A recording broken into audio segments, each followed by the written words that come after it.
आकाश आनंद को बसपा लड़ाएगी लोकसभा चुनाव। बसपा की पारंपरिक सीट से चुनाव लड़ेंगे आकाश आनंद। बसपा सुप्रीमो मायावती ने अपने उत्तराधिकारी के तौर पर भतीजे आकाश आनंद का नाम घोषित कर दिया। अब सियासी गलियारों में चर्चा इस बात की सबसे ज्यादा हो रही है कि आकाश आनंद लोकसभा का चुनाव भी लड़ेंगे। बहुजन समाज पार्टी के नेताओं ने बंद बैठक में आकाश आनंद को लोकसभा का चुनाव लड़ने के लिए अपील भी की है। पार्टी में इसे लेकर अभी दो अलग अलग मत है। सियासी जानकारों का कहना है कि बसपा के इस वक्त जो सियासी हालात हैं, उससे अगर आकाश आनंद चुनाव लड़ते हैं तो वह पार्टी के लिए मुफीद हो सकता है। अगर ऐसा होता है तो आकाश आनंद को पूर्वांचल और पश्चिम उत्तर प्रदेश में बसपा की पारंपरिक सीट से चुनाव लड़वाया जा सकता है। वहीं पार्टी के कुछ नेताओं का मानना है कि संगठनात्मक स्तर पर पार्टी को बहुत मजबूत करने की जरूरत है, इसलिए चुनाव से आकाश आनंद को दूर रखा जाए। बता दें कि मायावती ने आकाश आनंद को उत्तराधिकारी घोषित कर बहुजन समाज पार्टी की सियासत में नई जान फूंकने का बड़ा दांव खेल दिया है। दरअसल बसपा 2012 के बाद लगातार सियासी रूप से कमजोर होती जा रही है। 2014 के विधानसभा चुनाव में पार्टी के लोकसभा में एक भी सांसद नहीं थे। उसके बाद 2019 में जब समाजवादी पार्टी के साथ बसपा का एक बार बड़ा सियासी गठबंधन हुआ तो अनुमान लगाए जाने लगे कि बसपा को ऑक्सीजन मिलेगी। राजनीतिक विश्लेषक कहते हैं कि ऐसे वक्त में 17 जनवरी 2019 को मायावती ने अपने भतीजे आकाश आनंद को पूरी तरीके से सियासत में शामिल करने का ऐलान किया था। मायावती ने आकाश आनंद को बसपा आंदोलन से जोड़ने की घोषणा की थी और लोकसभा चुनाव का स्टार प्रचारक घोषित किया था। विश्लेषक कहते हैं कि तय उसी वक्त हो गया था कि बसपा में देर सवेर आकाश आनंद मायावती की जगह लेंगे। अब कयास लगाए जा रहे हैं कि उत्तराधिकारी बनाने के बाद क्या आकाश आनंद को लोकसभा का चुनाव भी लड़ा जाएगा। सियासी जानकारों का कहना है कि बसपा की प्रमुख कमजोरियों में एक बड़ी वजह मायावती का खुद सक्रिय रूप से चुनाव लड़ने से दूर होना भी है। ऐसे में अगर उत्तराधिकारी घोषित होने के बाद आकाश आनंद सियासी मैदान में उतरते हैं तो यह पार्टी के लिए बड़ा और महत्वपूर्ण फैसला हो सकता है।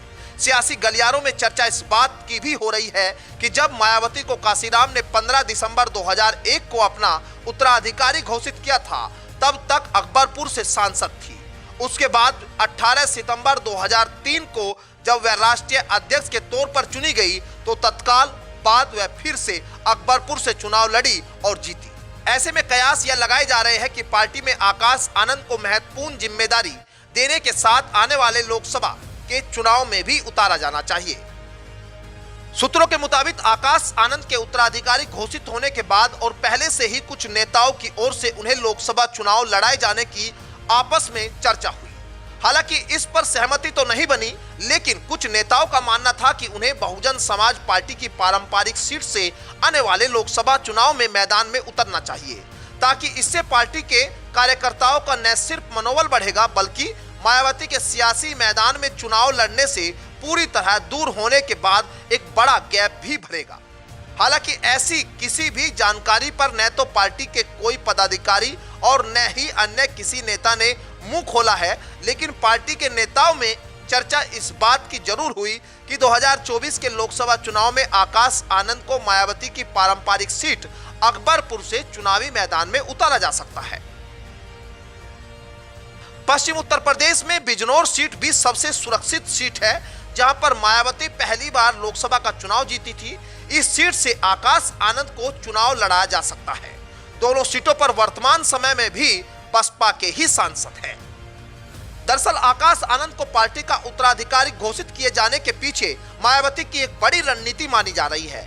वरिष्ठ पत्रकार और राजनीतिक विश्लेषक कहते हैं कि मायावती ने सियासत में गिरते हुए पार्टी के ग्राफ को रोकने की कई कोशिशें की, लेकिन कहीं पर भी उन्हें सफलता नहीं मिली। 2019 के लोकसभा चुनाव में मायावती को सीटें तो 10 मिल गई थी, लेकिन वोट प्रतिशत में सुधार नहीं हुआ। उसके बाद लगातार होने वाले अलग अलग राज्यों के विधानसभा चुनाव में तो पार्टी अपने सबसे बदहाल दौर में पहुंच गई। कभी उत्तर प्रदेश में सत्ता के सिंहासन पर बैठने वाली मायावती पिछले विधानसभा चुनाव में महज एक विधायक के साथ सबसे बुरे दौर में आ गई। हाल में हुए विधानसभा के अलग अलग राज्यों में चुनाव में भी पार्टी का वोट प्रतिशत पिछले चुनाव की तुलना में अच्छा खासा नीचे आ गया। अब आकाश आनंद का नाम सामने करके पार्टी में एक नई ऊर्जा लाने की कोशिश की गई है। Bureau report, news 80 desk.